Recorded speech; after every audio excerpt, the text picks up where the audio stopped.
નમસ્કાર, આપ જોઈ રહ્યા છો ઝી 24 કલાક. અત્યાર સુધીના તમામ ખાસ સમાચારો સાથે હું ઝરણા સોની. સમાચારોની શરૂઆત કરીએ. ગુજરાતમાં માવઠા સાથે ત્રાટકેલા વાવાઝોડાથી થયેલો નુકસાનીનો સર્વે પૂરો નથી થયો, ત્યાં ગુજરાતના ખેડૂતો માટે વધુ એક માઠા સમાચારની. ગુજરાત પર એક મોટું વાવાઝોડું ત્રાટકી શકે છે. જી હા, ભારત સરકારના હવામાન વિભાગે ચેતવણી જાહેર કરી છે કે આવતા અઠવાડિયે બંગાળની ખાડીમાં એક ભયાનક વાવાઝોડું આકાર લઈ રહ્યું છે અને તેનાથી ઓડિશા, મહારાષ્ટ્ર તેમજ આપણું ગુજરાત પ્રભાવિત થશે. 26 મેથી 4 જૂન દરમિયાન ગુજરાતમાં વાવાઝોડાની અસર જોવા મળશે અને ભારે વરસાદ પણ પડશે. પશ્ચિમ બંગાળમાં 100 થી 120 કિલોમીટરની ઝડપે પવન ફૂંકાવાની આગાહી પણ કરવામાં આવી છે. જાણીતા આગાહીકાર અંબાલાલ પટેલે પણ ગુજરાતમાં વરસાદ સાથે ભારે તોફાનની આગાહી કરી છે. 22મી મેની આસપાસ બંગાળની ખાડીમાં ભીષણ ચક્રવાત આકાર લેશે અને મે મહિનાના અંતમાં કે જૂન મહિનાની શરૂઆતમાં આ વાવાઝોડું ગુજરાત પર ત્રાટકશે.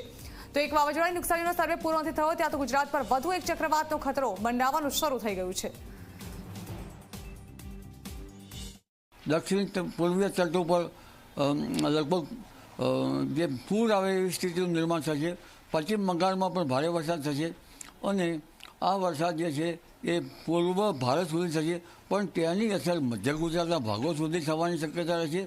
પૂર્વીય મધ્યપ્રદેશ, પૂર્વીય ઉત્તર પ્રદેશ, પરંતુ અરબ સાગરનો ભેજ અને બંગાળ ઉપસાગરના ભેજના કારણે જે ગતિવિધિ ગુજરાતમાં પણ વરસાદની શક્યતા રહેશે.